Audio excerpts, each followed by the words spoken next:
So you must have to complete BLE, Bachelor in Library Sciences, after graduation. If you want to work in degree colleges or universities or research institutes, you must have to complete master's degree, Master in Library Sciences, plus you must clear NET examination or SET or PhD. Then you will work as a librarian in different institutes or libraries worldwide. ये आपके लिए education sector की अच्छी opportunities है librarian की. You search your interest and decide. उसके बाद education में और कई ऐसे ह्यूमन रिसोर्सेस हैं जो डे बाय डे कंपलसरी होते जा रहे हैं. आप देखिए कि आप जिस कंट्री में रह रहे हैं वहां पर भी हर स्कूल में सीबीएसई के पैटर्न में काउंसलर का होना कंपलसरी है.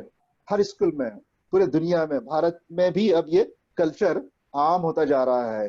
काउंसलर के लिए आप देखिए कि जो डिग्री अवेलेबल है, he has to complete graduation. After graduation, he has to complete post-graduate diploma in guidance and counseling, or he has to complete MSc in psychology. अब देखिए कि हमारे कई बहनें हैं, बेटियां हैं, ये साइकोलॉजी में MSc करके जरूरी नहीं है कि not compulsory you have to join any educational institute or work as a human resource there. आप freelance as a counselor काम कर सकते हैं ऐसे बच्चों के इश्यूज जो होते हैं, psychological issues, to handle the psychological issues, to counselling work के लिए बहुत ज्यादा ह्यूमन रिसोर्स की जरूरत होती है. ये इश्यूज टैकल करने वाला ह्यूमन रिसोर्स एजुकेशन इंस्टीट्यूट में कम होता है. यहाँ पर भी आपको आने की जरूरत है. स्कूलों में ड्राइंग टीचर होता है, क्राफ्ट टीचर होता है, ये तो ट्रेडिशनल है ये.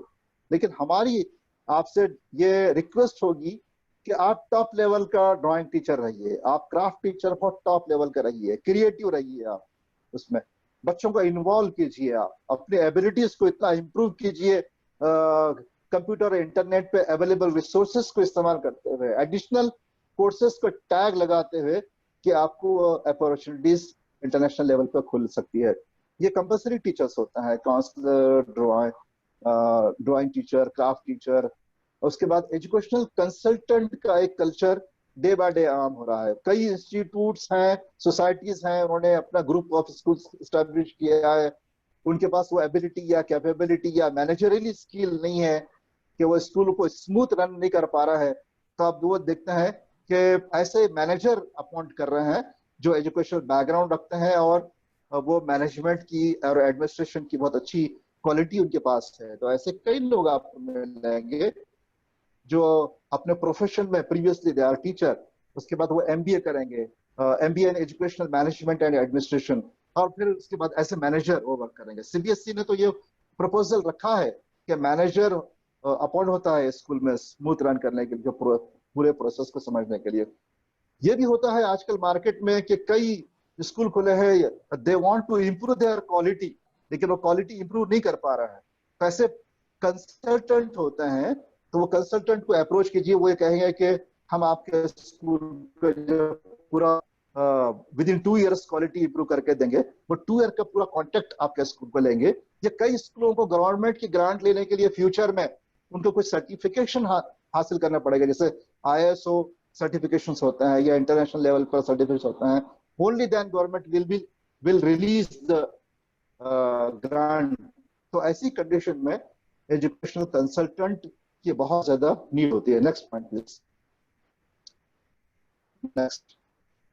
ये एक एजुकेशन का बड़ा मैदान हो गया जहां आर्ट्स फैकल्टी के स्टूडेंट्स को ह्यूज अपॉर्चुनिटीज होती है. करियर इन लैंग्वेजेस, ह्यूमैनिटीज में हम देखते हैं, मैं बहुत डिटेल में ले जाऊंगा. भारत में मशरूम के इंस्टीट्यूट्स हैं, यूनिवर्सिटीज हैं. एट प्रेजेंट 900 यूनिवर्सिटीज हैं भारत में, 40,000 कॉलेजेस हैं. उन कॉलेजेस में कहीं ना कहीं सोशल साइंसेस और लैंग्वेजेस पढ़ाई जाती हैं. मैं सिर्फ आपको 1-2 टिप्स देते हुए तेजी से आगे बढ़ूंगा. ये एक मैदान बहुत बड़ा अपॉर्चुनिटीज का है स्टूडेंट्स के लिए जो आर्ट्स फैकल्टी के थ्रू अपने करियर बनाना चाहते हैं. लैंग्वेज में इंग्लिश लैंग्वेज तो बहरहाल एक लिक्रेटिव करियर का सोर्स समझी जाती है हमेशा, लेकिन उसके साथ साथ फॉरेन लैंग्वेजेस के लिए भारत में एक टॉप का इंस्टीट्यूट है, central institute for English and foreign languages. ये इसके 3 यूनिट्स हैं. एक मेन कैंपस हैदराबाद, लखनऊ और शिलोंग. ये 3 सेंटर्स है पूरे भारत में। यहाँ पर आपको इंग्लिश में अगर आप अपना करियर बनाना चाहते हैं तो आफ्टर 12th, जो आज जो बच्चे ये चाह रहे हैं कि मैं इंग्लिश का इंटरनेशनल लेवल का एक बेस्ट स्पीकर या बेस्ट फैकल्टी या बेस्ट लिंग्विस्टिक एक्सपर्ट बनूंगा, ये अच्छा प्रोफेसर बनूंगा, लेक्चरर बनूंगा, तो उसके लिए बेस्ट अपॉर्चुनिटी है। 12th के बाद ही आपको EFLU एंट्रेंस टेस्ट आपको अपीयर होना पड़ेगा, CIFEL का central institute for English and foreign language Hyderabad, Shillong और लखनऊ के लिए। यह इंटीग्रेटेड कोर्स होता है 5 साल का MA इंग्लिश।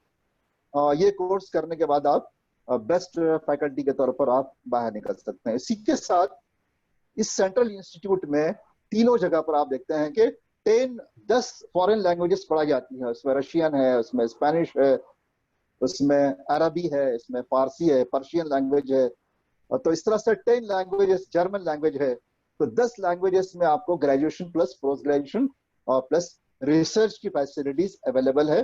सेंट्रल गवर्नमेंट के अंडर में रन होने वाला ये टॉप का इंस्टीट्यूट है। आपके लिए बहुत अच्छी अपॉर्चुनिटीज आपको मिल सकती है।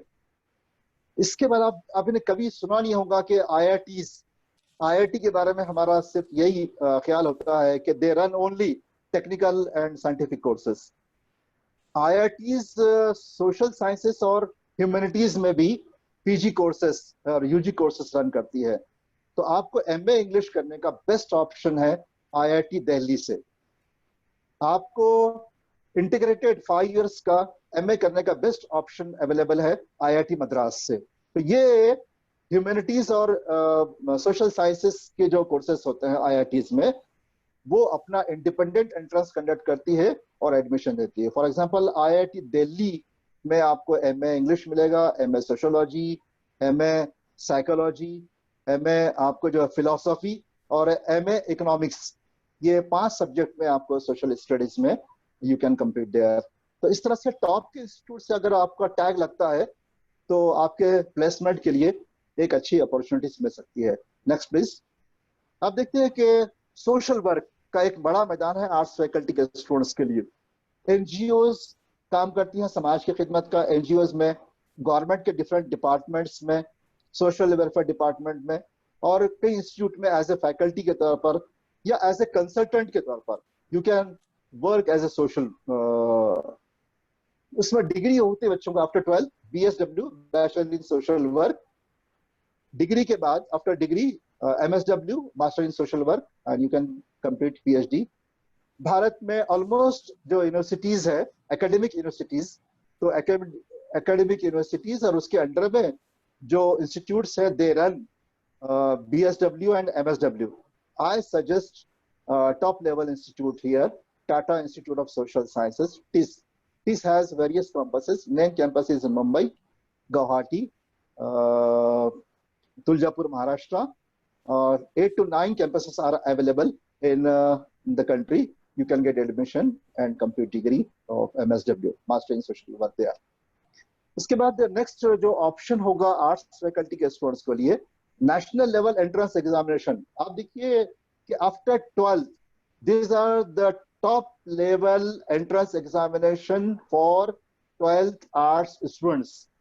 आप देखिए कि फैशन टेक्नोलॉजी में हम जिस दौर में रह रहे हैं, तो फैशन के नाम पर क्या चल रहा है यू नो। हमारा एम और मकसद ये होना चाहिए कि हम उस फैशन के ट्रेंड को चेंज करके उस फैशन को एक सोबर और कल्चर्ड फॉर्म में डेवलप करेंगे। दूसरी जबान में ये कहेंगे कि इस फन को कलमा पढ़ाएंगे।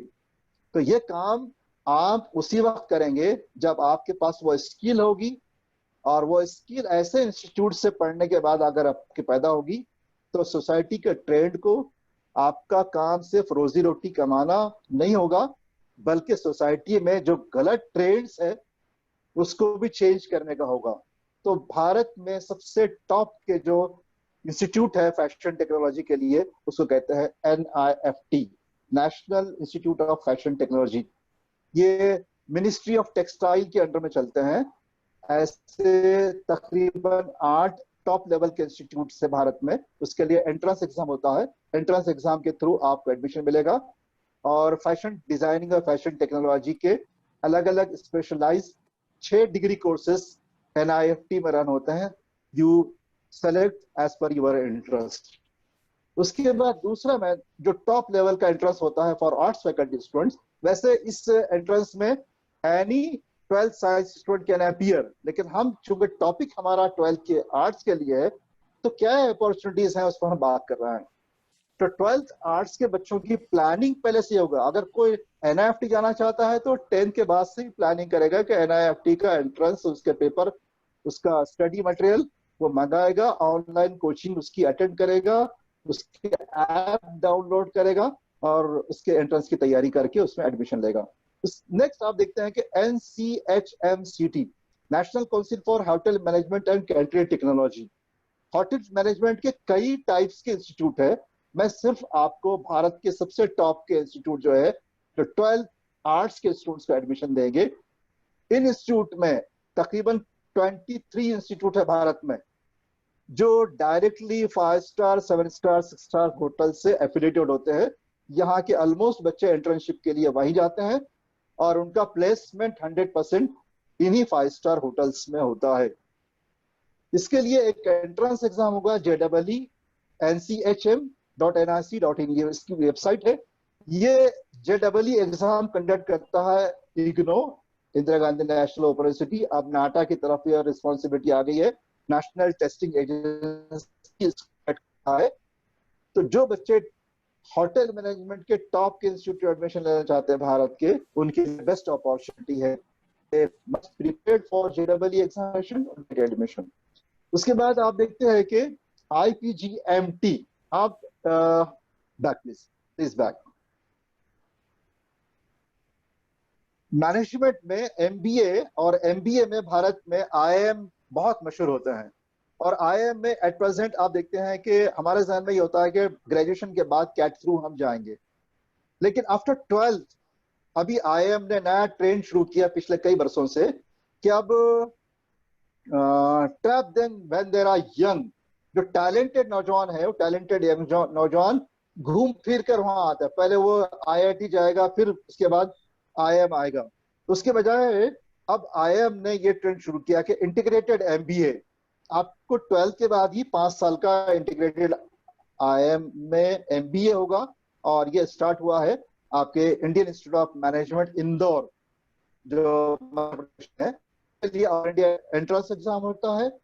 12th आर्ट का स्टूडेंट इसमें बैठ के भारत के टॉप लेवल के मैनेजमेंट इंस्टीट्यूट से MBA कंप्लीट कर सकता है। नेक्स्ट है फिल्म एंड TV। आप देखते हैं कि ये मैदान में आप बोलेंगे सर यहाँ भी गाइडेंस कर रहे हैं हम, क्या हमको सलमान खान और शाहरुख खान बनाने पे तुले हुए हैं? प्यारे बच्चों, हम ये समझते हैं कि ये एक स्किल है। ये स्किल अचीव करके आपको ट्रेंड चेंज करना है, आपको उस फिल्म इंडस्ट्री को आपको एक पॉजिटिव डायरेक्शन में अगर लाना है, उससे पॉजिटिव चेंजेस सोसाइटी में पैदा करना है, तो वो मैदान में भी काम करने वाला ह्यूमन रिसोर्स की जरूरत है। आप देखिए कि ईरान की फिल्में लास्ट 30 ईयर से वर्ल्ड में जब भी कंपटीशन होता है, वहां की बच्चों की फिल्में दुनिया में टॉप करती है। और वो बच्चों की फिल्में आप देखेंगे तो there is no vulgarity at all in that films. तो भारत में 2 शहर ऐसे हैं, पुणे और चेन्नई, जहां पर गवर्नमेंट ऑफ इंडिया के एस्टेब्लिश किए हुए film and institute of film and television है। पुणे में है, मुंबई में है, सॉरी चेन्नई में है। ये इंस्टीट्यूट में एडमिशन कौन ले सकता है? Those who have completed 12th standard. National level entrance will be conducted और उसके बाद आपका वहां एडमिशन होगा। वहां सिर्फ एक्टर नहीं बनेंगे आप, आपका जो एरिया ऑफ इंटरेस्ट होगा, एक्टिंग का हो सकता है, फोटोग्राफी का हो सकता है, आपका डायरेक्शन का हो सकता है। तो in any field of your interest you can improve yourself and change the direction of the society. और एक कंस्ट्रक्टिव फिल्में बनाने का एक बड़ा मैदान आपके लिए खुला रहेगा इंशाल्लाह अजीज।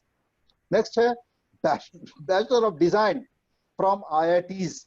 अब मैंने आपसे कहा था कि IIT में एंट्री से रिलेटेड हमारा जो कंसेप्ट ये रहा कि ओनली साइंस स्टूडेंट, और साइंस में भी PCM के student, physics chemistry mathematics group के स्टूडेंट वहां एंट्री पा सकते हैं। प्यारे बच्चों, बैचलर ऑफ डिजाइन, डिजाइनिंग एक ग्रोइंग फैकल्टी और स्ट्रीम है वर्ल्ड में, डिफरेंट टाइप्स ऑफ डिजाइनिंग का जो रिक्वायरमेंट होता है, उसके टॉप लेवल के रिसोर्स पर्संस को तैयार करने का ये एक अच्छा समझे कि प्लेटफॉर्म है आईआईटी।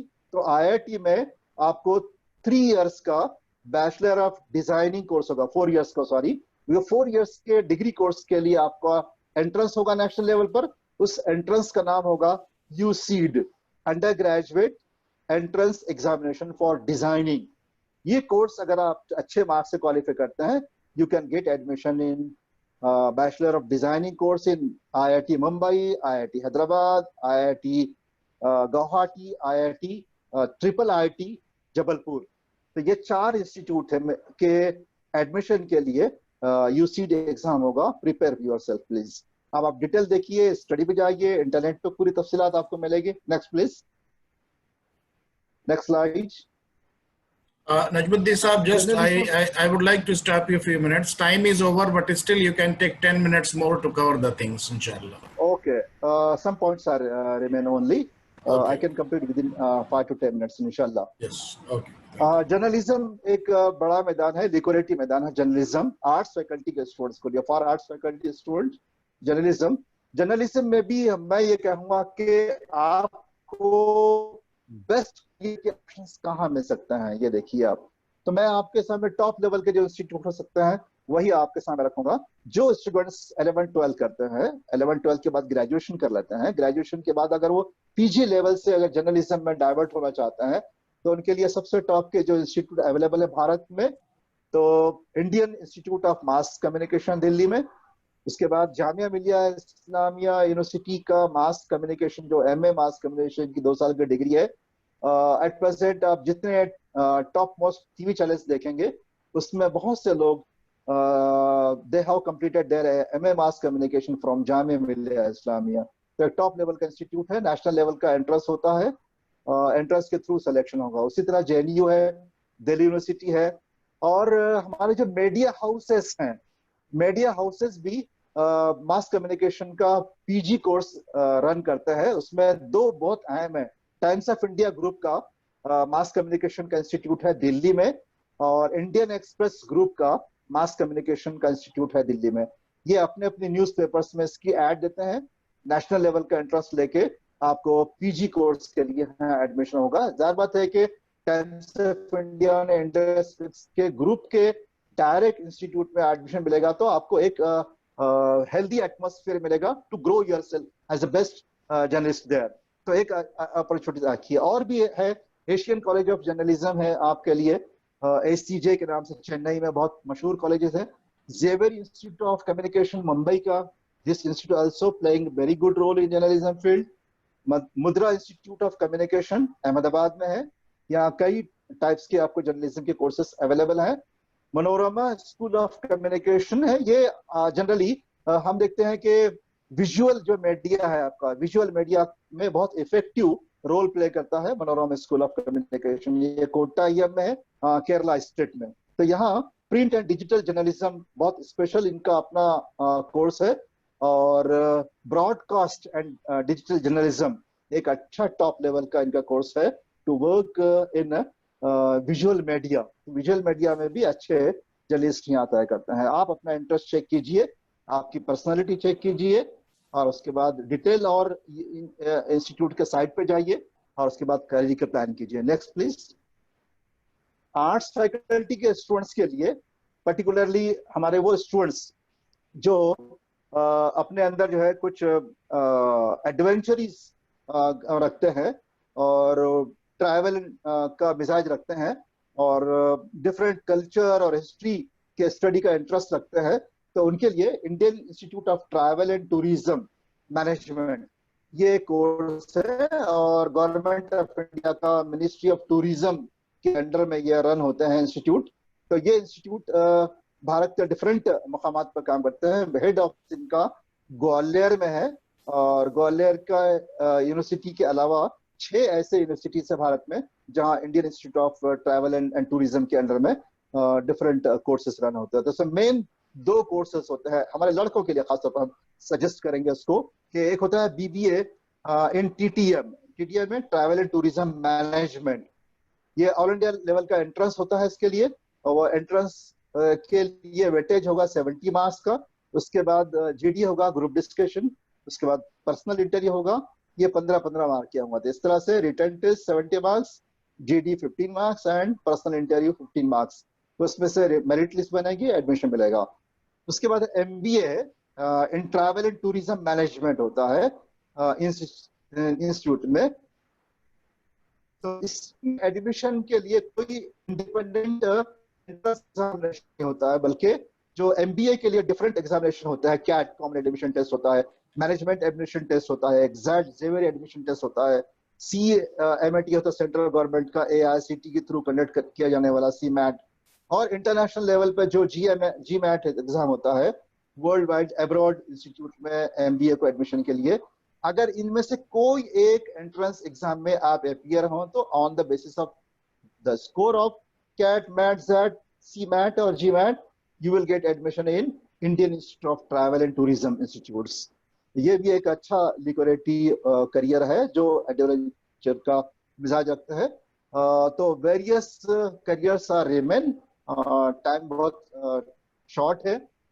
मैंने जो लिस्ट आउट किया था, near about 1000 opportunities are available for arts faculty students. मैंने उसमें से कुछ आपके सामने कवर किए हैं।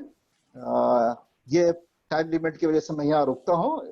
जो टॉपिक्स पर हम डिस्कशन कर चुके हैं, उन टॉपिक्स पर, या इसके अलावा भी आर्ट्स फैकल्टी को लेकर आपके जो टॉपिक्स हम डिस्कशन में नहीं ला सके हैं, उन टॉपिक पर भी आप अगर आपका कोई क्वेश्चन है, तो वो क्वेश्चन आंसर सेशन के लिए मैं तौफीक साहब से दरखास्त करूंगा।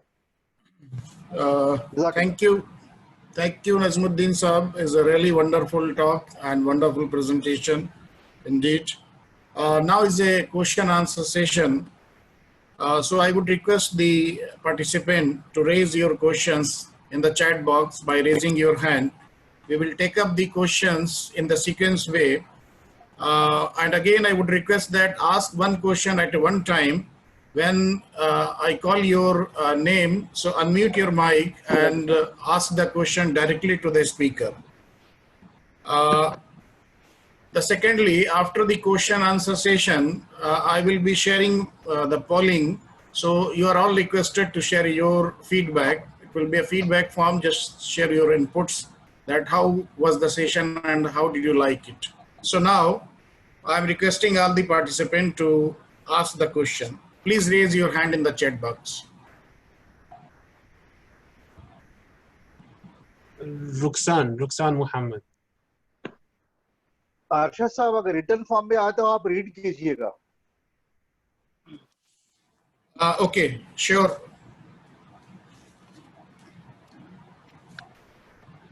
Rukhshan Mohammed is the first question.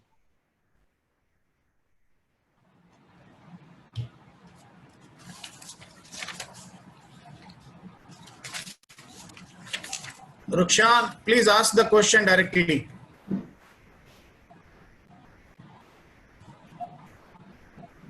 Hello, Assalamu alaikum. Am I audible? Yes. Yeah. जी, मेरा एक सवाल है कि मैं एक बीकॉम ग्रेजुएट हूँ बैचलर्स डिग्री के साथ। तो अगर मैं LLM करना चाहूँ डायरेक्टली बिना LLB करे, क्या ये मुनासिब है या फिर मुझे LLB करके ही LLM करना पड़ेगा? और ये कितने what will be the span of the duration of span for the course? You must have to complete first of all LLB of 3 years. Then only you can get admission for LLM. There is no chance to get direct admission on the basis of BCom. Okay? Hope I think you have received your answer, Rukhshan. If you further have any question, later on you can ask if the time permit. Now I would request Rizwan Ahmed, please ask your question.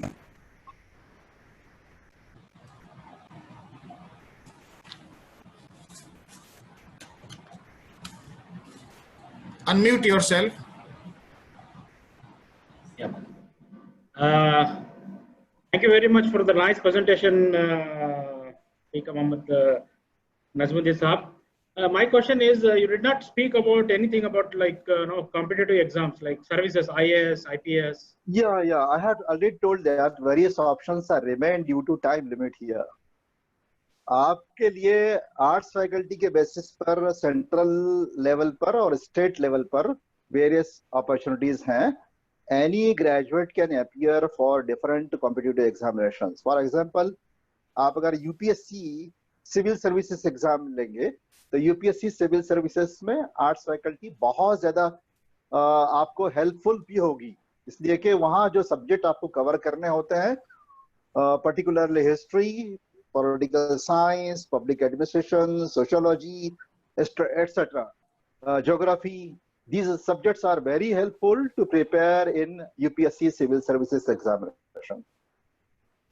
तो different जो entrance examination है, competitive इम्तिहान है, उसमें arts faculty is very much useful, no doubt.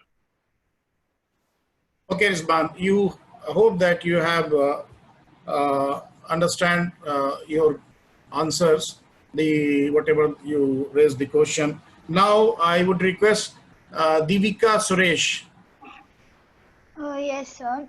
I had a question about this field, like called international relations. Can you please explain something about that? हाँ, there is a PG course, international relations after graduation.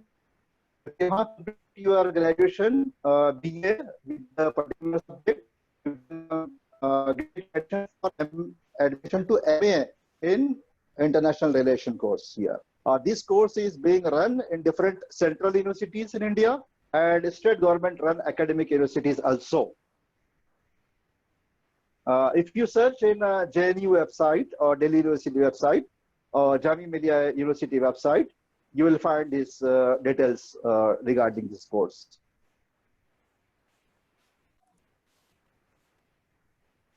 Okay. Thank you, sir. Thank you.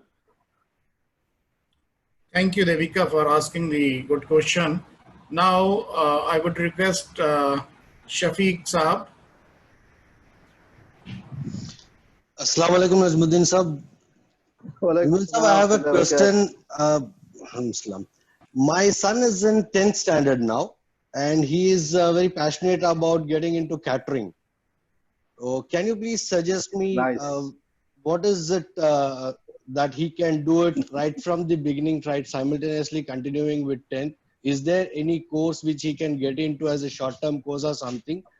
And in future, after finishing his 12th standard, what do you suggest? Is it good into going into the catering schools or any private schools or any hotel management course? How is it? Sir, मेरे ख्याल से इससे पहले we had discussed this topic previously on telephone. I think, as I remember. Okay. अगर if your son is right now interested in catering technology here, तो मेरा suggestion ये होगा, first of all, he has to plan to get admission in top level institute that I have suggested in my lecture. So he must have to get admission for 11th arts faculty. Parallelly, he has to prepare for JEE examination for National Council for Hotel Management Catering Technologies run institutes, which is under Ministry of Tourism here. ये तकरीबन मैंने कहा आपके कि 18-19 colleges है भारत में. आपका top target ये होगा आपके बच्चे के लिए. तो उसमें ऑनलाइन कोचिंग कोर्सेस हैं प्रिपरेशन के लिए. JEE एग्जाम होता है उसका एंट्रेंस ऑल इंडिया लेवल का. उस एग्जाम के प्रिपरेशन में आप ये काम करेंगे कि 11th को एडमिशन लेके पैरेलल JEE की प्रिपरेशन करेंगे. नंबर 1.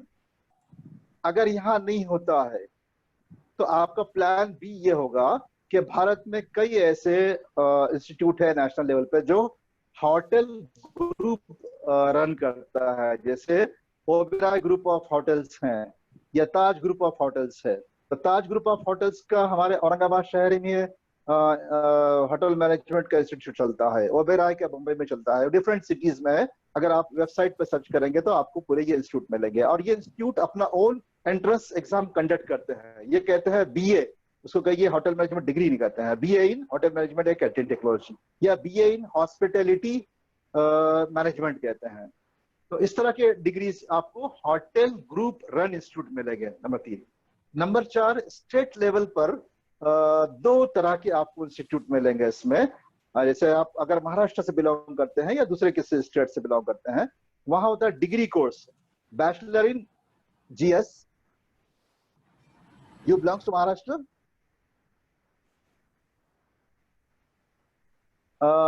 तो एक और डिग्री होता है 4 इयर्स का degree course, bachelor in hotel management catering technology. ये स्टेट गवर्नमेंट का इंडिपेंडेंट अपना एंट्रेंस एग्जाम होगा। On the basis of this state level entrance the candidate will get admission state run government और private institutes. और तीसरा होता है diplomas. ये डिप्लोमा होता है 3 इयर्स का on the basis of 12th standard, 12th in any stream, other arts, commerce और साइंस। मेरी आवाज आ रही है? जी जी जी, सुन रहा हूं मैं। Am I audible? Yes. Yes, yes, very much, yes. ये 3 है। पांचवा ऑप्शन ये होता है कि कई ऐसे टेक्निकल डायरेक्टोरेट्स हैं हर स्टेट में। जैसा महाराष्ट्र में director of vocational education and training directorate है, उसने अपना कोर्स डिजाइन किया है आफ्टर 10th, और वो कोर्स को कई प्राइवेट इंस्टीट्यूट और या 3 स्टार 4 स्टार होटल भी उसको रन करते हैं। या अगर पर्टिकुलर महाराष्ट्र स्टेट की बात कर रहे हैं तो कई गवर्नमेंट पॉलिटेक्निक के अंडर में आफ्टर 10th ये 2 इयर्स का भी कोर्स रन किया जाता है। छठा ऑप्शन ये होता है कई यूनिवर्सिटीज में यूजीसी की जो प्लानिंग है वोकेशनलाइजेशन ऑफ एजुकेशन, उसके अंडर में बैचलर ऑफ वोकेशनल एजुकेशन के अंडर में होटल मैनेजमेंट के BBA in hospitality management, BBA in hotel management और बीबीए इन कैटरिंग टेक्नोलॉजी, इस तरह के डिग्री के ऑप्शन है। These are 7 options. आप प्लानिंग कीजिए, कहीं न कहीं आपका बेटा सेट होगा। अभी से अगर उसका ये इंटरेस्ट का फील्ड है तो मुबारक हो। बहुत बहुत शुक्रिया अर्जुन साहब, बहुत शुक्रिया। जायके के लिए आएंगे बाद में इंशाल्लाह, जरूर जरूर। जावेद साहब ने बहुत ही यूनिक क्वेश्चन पूछा। अब मैं अगला क्वेश्चन लेना चाहूंगा नजमुल हसन साहब से। आमिर भाई की उसके बाद बारी आएगी। Najmul Hasan, Najmul Hasan, can you ask your question? Are you there? Yeah, now. Yeah, it's okay now. अस्सलाम वालेकुम। वालेकुम सलाम। जी, मेरा सवाल ये है सर कि अक्सर जो है नदवे, मैं नदवे से ताल्लुक़ रखता हूँ क्योंकि नदवी हूँ मैं, तो मदरसा से जी तो अक्सर मदरसे के बच्चे फारिग होने के बाद वो फैसला नहीं कर पाते कि वो क्या करें। तो उस सिलसिले में आप क्या कहेंगे, मतलब नदवी होने के बाद कि उसे क्या करना चाहिए, स्पेशली स्कूल मतलब एजुकेशन के लिए? कंटेम्पररी एजुकेशन में क्या दीनी एजुकेशन में? नहीं, टेम्पररी एजुकेशन में। अच्छा। बहुत अच्छा सवाल पूछा मैंने ना, बहुत लोगों के जरूरत का ये क्वेश्चन है। दीनी दरसगाहों से पास आउट होने के बाद जनरली हमारा जो कैडर है वो मसाजिद के मौज़न और इमाम और अरबी और कुरान की तजवीद और कुरान पढ़ाने में मसरूफ होते हैं। उनके लिए जो अपॉर्चुनिटीज है वो अपॉर्चुनिटीज बहुत ज्यादा होते हैं। अगर वो स्टूडेंट जो नदवा से पास है या किसी दरसगाह से पास आउट है, अगर वो समझे कि 4th स्टैंडर्ड पास है, तो कई स्टेट में ये पॉलिसी होती है स्टेट बोर्ड की कि if the students minimum 4th पास तो he can directly appear for 10th examination. Karnataka state में तो कर्नाटक बोर्ड में किसी तरह की कोई कंडीशन नहीं है, directly the candidate can appear for 10th examination. उसके बाद तीसरा ऑप्शन होता है national institute of open schooling, NIOS इसी तरह के बच्चों के लिए एक नेमत है। आप NIOS में रजिस्टर्ड करा के वहां से उनको 10th करा सकते हैं। तीसरा ऑप्शन होता है कि अगर वो स्टूडेंट डायरेक्टली ग्रेजुएशन करना चाहते हैं ओपन यूनिवर्सिटीज से, तो ओपन यूनिवर्सिटी के स्कीम में ये होता है कि अगर आपकी एज 25 ईयर्स है, उसके 21 ईयर्स है और किसी भी इंस्टीट्यूट में आपने एडमिशन नहीं लिया है, तो you can get admission directly to graduation courses. पहले एक 6 महीने का प्रिपरेटरी कोर्स होगा, you have to qualify that examination and after that you will get admission. जैसे भारत में आमतौर पर हमारे पास मौलाना आजाद नेशनल उर्दू यूनिवर्सिटी हैदराबाद में उर्दू मीडियम से उनको इस यूनिवर्सिटी का जो डिपार्टमेंट ऑफ करस्पॉन्डेंस है, डिस्टेंस एजुकेशन डिपार्टमेंट है, उसके थ्रू आप जो है एडमिशन ले सकते हैं, बीए ग्रेजुएशन आप कर सकते हैं। अगर आप नेशनल उर्दू यूनिवर्सिटी हैदराबाद की वेबसाइट पे जाएंगे तो आपको भारत में अवेलेबल डिफरेंट 20-22 दीनी दरसगाहों की लिस्ट मिलेगी। वहां के पास आउट्स के डिग्री उस यूनिवर्सिटी की किस कोर्स को एडमिशन के लिए वैलिड है, वो आपको उसकी डिटेल्स आपको उसमें मिलेगी। तो जाहिर बात है कि ये यूनिवर्सिटी से ग्रेजुएशन करने के बाद आपके लिए दरवाजा खुलेगा। फिर you can appear for UPSC civil service examination, state level civil services examination, clerical grade examination, banking के जो एग्जामिनेशन है, तो उसमें रेलवे में जो डिफरेंट क्लरिकल पोस्ट के लिए जो एग्जाम होते हैं उसमें अपीयर हो सकते हैं। एमए कर सकते हैं, बीएड कर सकते हैं, डीएलएड कर सकते हैं। टीचिंग के फील्ड का जो बड़ा समझे कि एरिया मैंने आपके सामने रखा है आर्ट्स फैकल्टी के स्टूडेंट्स के लिए, तो these students, those who have qualified from Dini Darsgah, they can enter in contemporary era. Okay, शुक्रिया नजमुद्दीन साहब। आमिर बेग साहब, आप अपना सवाल पूछिए। जी, अस्सलाम वालेकुम। आमिर नाम है मेरा। सवाल मेरा नजमुद्दीन साहब ये है कि कैरियर इन काउंसलिंग यानी साइकोलॉजिकल काउंसलिंग, जो लोगों को स्ट्रेस और एंजाइटी और इस तरह की चीजों से, ग्रीफ काउंसलिंग और टीन काउंसलिंग, ये जो काउंसलर्स होते हैं इनकी क्वालिफिकेशन और कंडीशंस क्या हैं to practice as a official counsellor यानी लीगल काउंसलर? इसकी क्वालिफिकेशन के पहलू से ये बताइएगा। दूसरा ये कि इसकी कोई एज लिमिट, मतलब जैसे अभी हमारे ग्रुप में बहुत सारे लोग एक उम्र के बाद उनको ये एहसास हुआ कि this is one of the fundamental things that can be done to humanity, both from service point of view to humanity and career point of view. दोनों पहलू से कुछ लोग हैं जो, अब अरशद खान साहब है, एज हो गई अच्छी खासी इनकी, तो उस अब एहसास हो रहा है कि हमको कुछ करना है इसमें। तो is there any upper limit of the age कि जब इंसान को एहसास हो कि नहीं अभी we can take this subject seriously, counselling? तो इस पे थोड़ा सा आपका सवाल मैं समझ गया।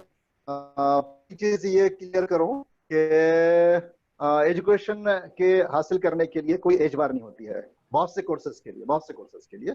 और आप जो ग्रुप है वहां पर, तो मुझे थोड़ा सा ये लग रहा है कि आप अपने आप को एजेड महसूस कर रहे हैं। मैं आपके लिए कर्ज करूं कि पुनः अभी यूजीसी ने लास्ट 2-3 साल पहले पीएचडी का एज बार हटा दिया था, तो पेट एग्जामिनेशन को अपीयर होने का। तो 3 ऐसे पुणे यूनिवर्सिटी में लोगों ने अपना थीसिस सबमिट किया, they cross their 80 years age, 80 साल उन्होंने अपने एज के क्रॉस कर दिए थे। और एट प्रेजेंट कई यूनिवर्सिटीज में आपको ऐसे पोस्ट ग्रेजुएशन में एनरोलमेंट मिलेंगे जिनका एज 60 प्लस, 75 प्लस और 70 प्लस मिलेगी आपको। यहाँ अगर आपकी ख्वाहिश है, आपकी तमन्ना है कुछ करने की, तो यकीनन उसके लिए दरवाजे खुले हैं। भारत में एक तो होता है कि रेगुलर मोड में आपका एजुकेशन, दूसरा है कि पिछले 20-25 साल से जो डिस्टेंस मोड का रेवोल्यूशन आ गया है, डीम्ड यूनिवर्सिटीज है, ओपन यूनिवर्सिटीज है, तो डिस्टेंस एजुकेशन में आपके लिए कई कोर्सेस ओपन होते हैं, आप उसमें करते हैं। आपका दूसरा सवाल था काउंसलिंग को और लेकर, उसके क्वालिफिकेशन को लेकर, तो उसमें 2 स्ट्रीम चलते हैं। एक है एजुकेशनल गाइडेंस एंड काउंसलिंग का, और एक होता है प्योरली ऑन साइकोलॉजिकल गाइडेंस। तो उसमें ग्रेजुएशन के बाद पोस्ट ग्रेजुएट डिप्लोमास है कई यूनिवर्सिटीज में, 2 तरह के डिप्लोमास है इसमें।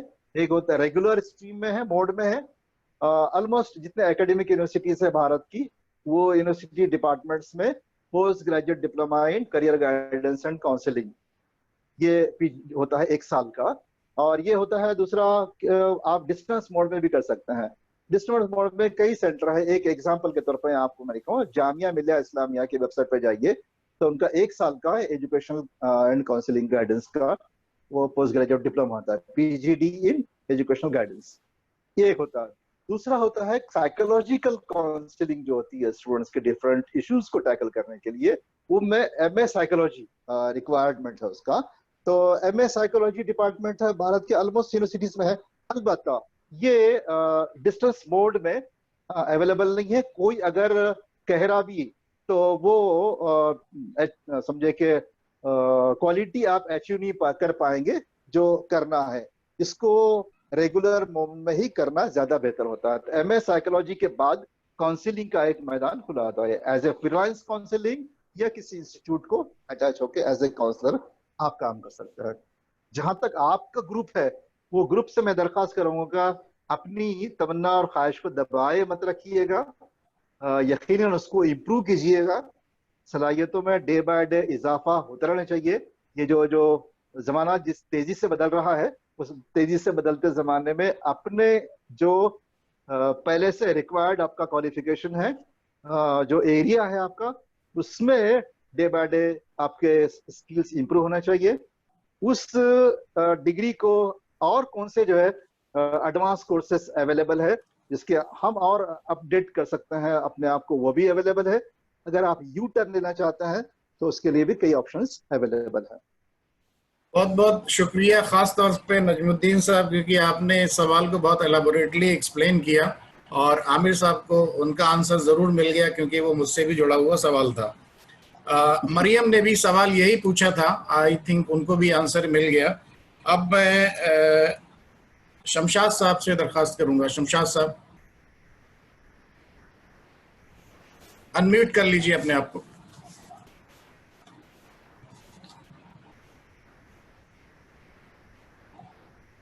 शमशाद साहब, ओके, अगला सवाल हम लेते हैं। In the mean time I think please unmute कर लीजिए। जज़ाकल्लाह नजमुद्दीन साहब, it was a nice presentation. मेरा सवाल ये है कि जैसे डिसलेक्सिया के बारे में बोला आपने कि भैया आप 1 ईयर का डिप्लोमा कर सकते हैं या whatever course we do, उसका कुछ मिनिमम एलिजिबिलिटी, जैसे कुछ आर्ट्स के सब्जेक्ट है, हिस्ट्री या हिंदी, उर्दू, उसमें कितना परसेंटेज होना चाहिए? What are the eligibility criteria for all these courses? 50% वाला बच्चा कर सकता है या they need to have a 70%, 80%? कुछ eligibility criteria? Okay okay okay okay sir. Physically challenge students के लिए जो स्पेशल डीएड कोर्स के 3 डिप्लोमास का मैंने जिक्र किया है, जो अली यावर जंग institute of physically handicapped institute में चलता है, मुंबई, हैदराबाद, शिलांग वगैरह में। तो इन इंस्टीट्यूट्स में 12 के बेसिस पर एडमिशन होगा स्टूडेंट्स का। 12 ये कंपलसरी नहीं है कि आप का साइंस से होगा, उसमें सिर्फ एक कोर्स है जिसको साइंस स्ट्रीम कंपलसरी है, जिसमें फिजिक्स केमिस्ट्री मैथ या फिजिक्स केमिस्ट्री बायोलॉजी ग्रुप देखा जाता है। बाकी 2 कोर्सेज के लिए एनी स्ट्रीम, आर्ट्स के भी कॉमर्स के भी स्टूडेंट चलते हैं। नंबर 1 उनका 12% चाहिए 45। अगर वो रिजर्व कैटेगरी में आते हैं, ओबीसी में, सीएसटी में है, तो they must have to obtain minimum 40% marks in board examination. Okay, ये टू एलिजिबिलिटी क्राइटेरिया है to appear in the entrance examination. उसके बाद जो 3 कोर्सेज के लिए जो ऑल इंडिया लेवल का एंट्रेंस होता है अली यावर जंग इंस्टीट्यूट का, उस एंट्रेंस में आपकी मेरिट लिस्ट देखी जाएगी, तो उस मेरिट लिस्ट के बेसिस पर आपका सिलेक्शन होगा। ये तो मैंने एक इंस्टीट्यूट के एग्जांपल दिया था आपको, इसलिए का टाइम कम है और थाउजेंड्स ऑफ स्टूडेंट्स अवेलेबल है भारत में। हर इंस्टीट्यूट का एडमिशन का क्राइटेरिया अलग अलग है। आप अगर गूगल सर्च में अगर आप डालेंगे different courses for physically handicapped student या स्पेशल डीएड डालेंगे, स्पेशल बीएड डालेंगे, तो आपको वो लिस्ट मिलेगी और उसके डिटेल्स आपको मिल जाएंगे। बहुत शुक्रिया। अगला सवाल ग्यास साहब से है कि एनआरआई स्टूडेंट्स इंडिया में आफ्टर 11th और 12th के बाद में रेजिडेंशियल स्कूल्स इंडिया के अंदर कौन से बेहतर हैं जिससे वो आगे अपनी फर्दर एजुकेशंस को कंटिन्यू कर सकें? आफ्टर 10th की बात कर रहे हैं? खास तौर से मैं 10th के ऑनवर्ड्स की बात कर रहा हूँ, 11th 12th में। ओके, ये बहुत अहम सवाल है एनआरआईज को लेकर। इस समय दो तरह के इंस्टीट्यूट है भारत में अवेलेबल। एक है जो मुस्लिम कम्युनिटी रन करते हैं, और एक है समझे कि जनरल कम्युनिटी जो रन करती हैं, जिसमें मिक्स कल्चर आपके स्टूडेंट्स के लिए होता है। तो आपको डिसाइड करना पड़ेगा कि in which culture you want to live there. तो मुस्लिम कम्युनिटी जो रन करती हैं वो, जैसे मैं जानता हूँ, आप भेजेंगे यहाँ +2 लेवल पर, तो किसी प्रोफेशनल कोर्स के प्रिपरेशन के लिए भेजेंगे। जनरली मैं देखता हूँ NRI के बच्चे जो आते हैं भारत में, वो IIT के एंट्रेंस एग्जाम के प्रिपरेशन के लिए आते हैं या मेडिकल एंट्रेंस के एग्जाम के प्रिपरेशन के लिए आते हैं। तो एक ये देखा जाता है कि ये प्रिपरेशन भी हो, कोचिंग भी मिले, प्लस उनके लिए रेसिडेंशियल फैसिलिटीज भी अवेलेबल हो। तो इसमें एट प्रेजेंट सबसे जो टॉप लेवल की जो एक्टिविटी है बहुत अच्छी है और रिजल्ट ओरिएंटेड है, आपने भी सुना होगा रहमानी 30 के नाम से। वली रहमानी साहब जो मुस्लिम पर्सनल लॉ बोर्ड के चेयरमैन हैं, जनरल सेक्रेटरी हैं, उनके लड़के हैं फहद रहमानी साहब, उनके फैमिली मेंबर्स हैं, उनके बड़े भाई हैं, ये उसको रन कर रहे हैं। यहाँ इनके तकरीबन 3-4 सेंटर चल रहे हैं। एक पटना में है और बेंगलोर में है, एक हैदराबाद में स्टार्ट किया है अभी, और औरंगाबाद में 2 सेंटर चल रहे हैं लड़कियों के लड़कों के लिए। पटना में लड़कियों के लिए इनका जो रेसिडेंशियल कैंपस है उसमें IIT कोचिंग है, JEE की, मेडिकल नीट की कोचिंग है, और CS की कोचिंग है। मैंने कल अपना टॉपिक होगा चार्टर्ड अकाउंटेंट वाला, तो इसकी कोचिंग के साथ लड़कियों का एक बेहतरीन दीनी माहौल में, बहुत ही सिक्योर एटमॉस्फेयर में पटना में आपको सेंटर मिलेगा। दूसरा सेंटर रहमानी 30 का स्पेशली एस्टेब्लिश किया है लास्ट 2 साल पहले बेंगलोर में NRI स्टूडेंट्स के लिए। पर्टिकुलरली फहद रहमानी साहब शायद गल्फ कंट्रीज के दौरे पर आए थे, वहाँ कई पेरेंट्स के रिक्वेस्ट पर उन्होंने स्पेशली NRI स्टूडेंट्स के लिए ये लड़कियों का लड़कों का दोनों का सेंटर बेंगलोर में स्टैब्लिश किया है। दोनों बिल्डिंगें अलग अलग है, सेपरेट है, और इंडिपेंडेंट कोचिंग का बेस्ट इंतजाम है JEE, नीट और CS के लिए, मतलब company secretary plus chartered accountant की कोचिंग के लिए, और अच्छे रिजल्ट भी हम पा रहे हैं। औरंगाबाद में लड़कियों के नीट का प्रोजेक्ट है, वहां भी आप भेज सकते हैं। और औरंगाबाद से करीब खुलदाबाद है, जहां अल इरफान रेसिडेंशियल स्कूल चलता है, तो अल इरफान रेसिडेंशियल स्कूल में रहमानी 30 का JEE का जो है प्रोजेक्ट चलता है।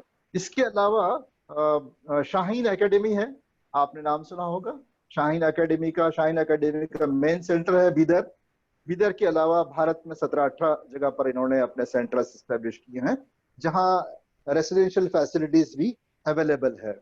तो बीदर का एक अच्छा सेंटर है इनका। बाकी के सेंटर्स की डिटेल्स और वहाँ का हॉस्टल का एटमॉस्फेयर और वहाँ का जो फूडिंग सिस्टम वगैरह की डिटेल्स तो मेरे पास नहीं है, लेकिन बहरहाल इनका जो बीदर का सेंटर है, बीदर के सेंटर में NRI के बच्चे और बच्चियां बहुत ज्यादा बड़ी तादाद में पाए जाते हैं। इनके पास भी नीट और JEE की कोचिंग के लिए बच्चियां 11-12 करती हैं, और नीट और JEE की कोचिंग भी अटेंड करते हैं, लड़के भी और लड़कियां भी। ये ऑप्शंस हैं।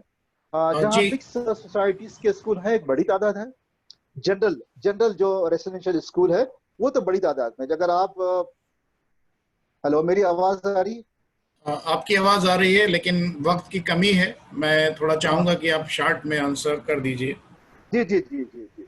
तो पूरे भारत भर में कई शहरों में आपको CBSE पैटर्न के रेसिडेंशियल स्कूल मिलेंगे, कंटेम्पररी कई ऐसे मैनेजमेंट के। जैसे आप अगर पूना डिस्ट्रिक्ट में जाएंगे या बॉम्बे और उसके अतराफ में जाएंगे, औरंगाबाद नॉर्थ वैली एक स्कूल है नाज सीड्स कंपनी का, उनका अपना रेसिडेंशियल स्कूल है, 11-12 के बच्चे वहाँ रहते हुए पढ़ते हैं। हैदराबाद में है, और मैं भूल गया था एक अहम एक्टिविटी करना केरला में माइनॉरिटी कम्युनिटीज के अच्छे आपको 11-12 लेवल के रेसिडेंशियल कॉलेजेस आपको मिल सकते हैं। पर्टिकुलरली कालीकट में आपको ये इंस्टीट्यूट्स अवेलेबल हो सकते हैं। एक आखिरी सवाल और लेंगे, बहुत ही ब्रीफली आप आंसर कर दिए प्लीज। एक शेख महाविश नाज ने सवाल पूछा UPSC के बारे में, और कौन सा अच्छा इंस्टीट्यूट है जहां वो तैयारी कर सकते हैं इंडिया में। मैं चाहूंगा कि बहुत ब्रीफ तरीके से आप एक्सप्लेन कर दिए, अदरवाइज हम कल भी इसको ले सकते हैं डिटेलिंग में। यूपीएससी के प्रिपरेशन के लिए दिल्ली में 3 सेंटर्स माइनॉरिटी रन सेंटर्स बहुत अच्छे रिजल्ट देने वाले हैं। उसमें सबसे पहले जामिया मिलिया इस्लामिया यूनिवर्सिटी का यूपीएससी का सिविल सर्विसेज का कोचिंग सेंटर। दूसरे नंबर पे आ गया ज़कात फाउंडेशन ऑफ इंडिया, ZFI कहते हैं, इंटरनेट पे देख लीजिए उसको आप। ZFI की अच्छे रिजल्ट हैं। और तीसरा है सबसे पुराना प्रीमियम इंस्टीट्यूट हमारा, वो है हमदर्द IAS स्टडी सर्कल। तो ये 3 सेंटर ऐसे हैं जो यूपीएससी का जो क्रीम होता है माइनॉरिटी कम्युनिटी का, क्रीम 3 सेंटर पे जमा होता है। और जितना वो कहीं न कहीं इसी सेंटर से वो पास आउट हुए स्टूडेंट्स होते हैं। कई स्टूडेंट ऐसे होते हैं कि 1 साल हमदर्द में 1 साल गुजारते हैं, पहले साल नहीं हुआ तो नेक्स्ट ईयर वो ज़कात फाउंडेशन ऑफ इंडिया में एडमिशन लेते हैं, वहां भी नहीं होता, 3rd ईयर जामिया में आते हैं। बहरहाल हर एक के साथ आप देखते हैं कि 3 ये कोचिंग सेंटर्स का एक अच्छा समझिए सपोर्ट उनके पीछे होता है। ये तीनों सेंटर में जुलाई, अगस्त, सितंबर 3 महीनों के दरमियान एंट्रेंस होगा on the basis of graduation. Entrance के बेसिस पर आपका सिलेक्शन होगा। आपको बहुत ज्यादा सब्सिडाइज्ड रेट में यहाँ रहने खाने का इंतजाम है। जामिया मिलिया इस्लामिया तो बहुत कम समझे के एक्सपेंसेस में आपको मिलेगा। ज़कात फाउंडेशन ऑफ इंडिया कोई कोचिंग प्रोवाइड नहीं करेगा आपको, लेकिन वो दिल्ली के टॉप की प्राइवेट कोचिंग क्लासेस जैसे वाजिरा और रवि वगैरह, तो इनके पास आपको एडमिशन दिलाएगा। और उसकी जो फीस होती है 1 लाख प्लस, वो कम्युनिटी शेयर करती है उसमें। तो ज़कात फाउंडेशन ऑफ इंडिया का ये कंट्रीब्यूशन है कि आपको वो रखेंगे अपने हॉस्टल में, आपको वो बेयर करना है, और कोचिंग की फीस जो है ZFI पेड करेगा। और हमदर्द में आपको कोचिंग का सिस्टम नहीं होगा, day to day face to face classes. यहाँ ये होगा कि आपको हेल्दी एटमॉस्फेयर प्रोवाइड की जाएगा, वेल इक्विप्ड लाइब्रेरी होगी और का स्टडी मटेरियल होगा आपके लिए हेल्दी। आपका पीयर ग्रुप लर्निंग प्रोसेस होगा, आपके साथ जो डिस्कशन डिबेट स्टूडेंट पार्टिसिपेट करेंगे, उनसे बहुत कुछ सीखते हुए बच्चे आगे बढ़ते हैं। ये अपॉर्चुनिटीज आपको दिल्ली में आके होगा। अगर आप अफोर्ड कर सकती हैं फाइनेंशियली यहाँ 3 इंस्टीट्यूट में एडमिशन न होने पर, तो आपके लिए दिल्ली के प्राइवेट इंस्टीट्यूट्स हैं, कई रावज एकेडमी है, वाजिरा और रवि है, इस तरह के खान एकेडमी है। किसी इंस्टीट्यूट में आप उनके रिजल्ट और किस सब्जेक्ट की बहुत अच्छी कोचिंग वहाँ होती है उसको देखकर अपना एडमिशन लेके यूपीएससी प्रिपेयर कर सकती है। मुबारक। मैंने अभी पोलिंग शेयर की थी, उम्मीद है कि आप अपनी फीडबैक दे रहे होंगे।